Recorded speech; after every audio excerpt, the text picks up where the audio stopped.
Hey guys, this is Angie Eyes here.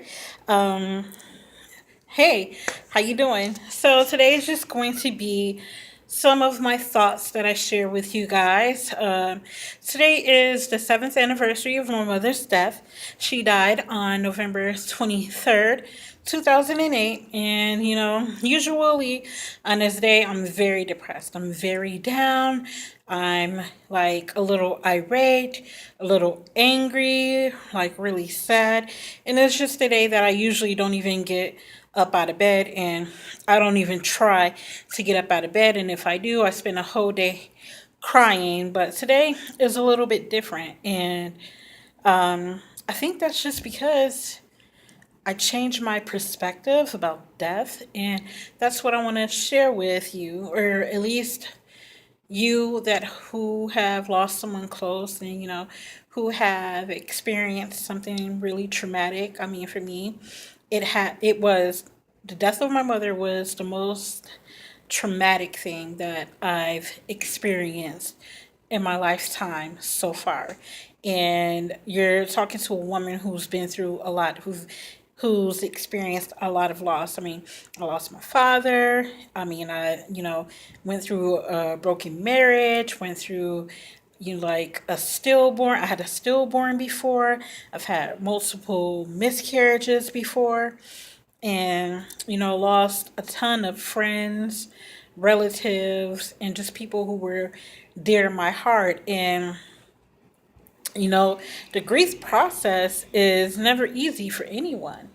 And they say that it's a five step process, and it usually takes about 5 years to get over it. For me, it's been 7 years, and it's something that I have never gotten over it. And I don't think I ever will get over it. And I don't know if it's because I watched my mother suffer so much during her final days, or if it was because it was my mother and I was used to spending like almost every day of my life with her. I mean, almost every day of my life I was there around my mother, with my mother. So it was quite an adjustment, having that contact, talking to her every day, seeing her every day, spending like 80% of my time outside of work with her to not seeing her at all. It was pretty hard to deal with. So I guess I want to talk to you about mourning. And what's so different for me today as far as mourning is concerned is that, you know, I used to feel really sad and empty because she wasn't here. And it wasn't until Saturday that I changed my perspective about death. And I woke up and I was okay today. And I'm okay right now. Like, even right now, this is the first time that I can say my mom and not break down and cry. That is really amazing. I can say mother, not break down and cry. I can think about her and not break down and cry. I feel a little tears trying to well up, but it's not overwhelming. It's okay. So, wow. Wow. You know what? Excuse my lips. I did put some chapstick on, but it's cold outside, so I'm extremely dry. I just need to drink more water. So, excuse that. That's okay. We all have days like that. I'm just not afraid to come on camera like that. So, that doesn't matter to me. I mean, I'm not vain. So, I'm not saying that you are, but I'm not vain, so I really don't care. Yeah. Anyway, so to get back to it,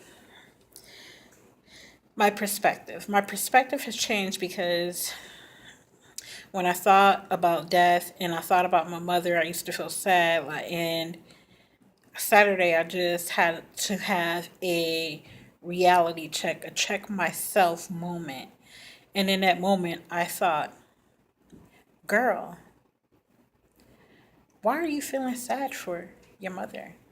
Why are you feeling sad for your dad? True, they're not here physically, but their spirit is still alive.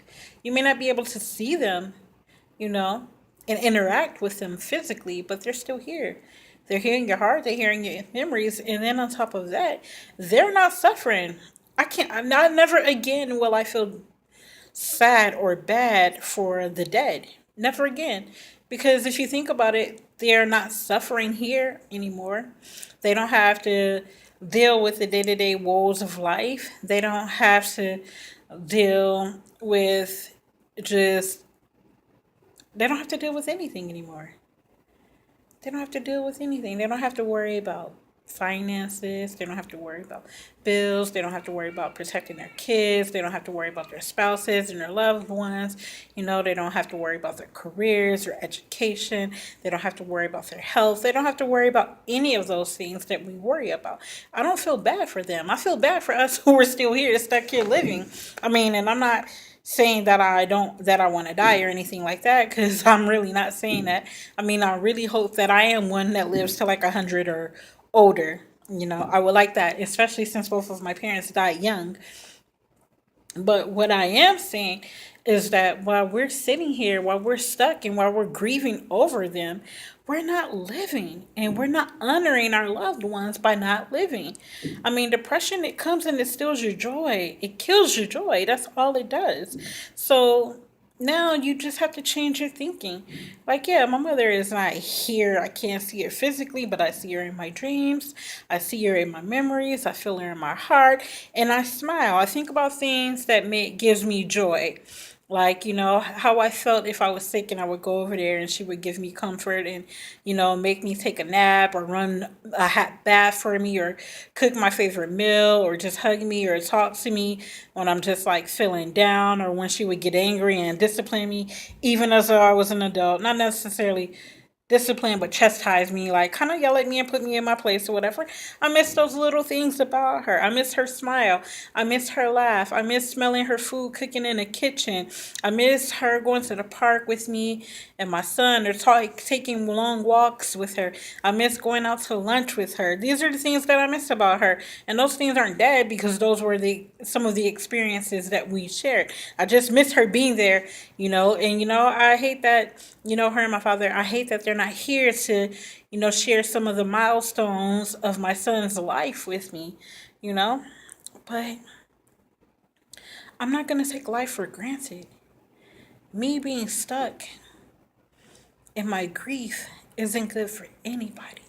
It's just me wasting my life away, and I just don't have time for that anymore. So, guys, what I'm telling you is that it's hard.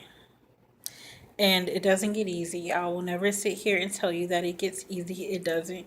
You just learn how to cope with it. You just learn how to cope. But I don't want to cope and exist. I want to live. And this day forward, I am going to live. I'm not going to be broken because of it. So that's just something that I wanted to share with you. My thoughts on mourning, and my thoughts on grief, and, a little bit of my thoughts on depression, and, seek help, guys. Seek help. Because I know what it's like to suffer from those things. And I watch my brothers suffer from those things even this day. Even on this day, I still watch them. I watch them suffer. And it doesn't feel good, because I don't have the tools necessarily that I need in order to help them get through it. Because it's something that up until recently I never got through. So I can't teach them what I don't know. So for you, if you have the ability to get help and to talk to someone to help you sort out those feelings or to relive those memories to help you feel okay, then seek them. I know it's the holiday season and it's rough, but do things to make you feel happy, do things to make you feel joy. And I'm even going to say, go work out.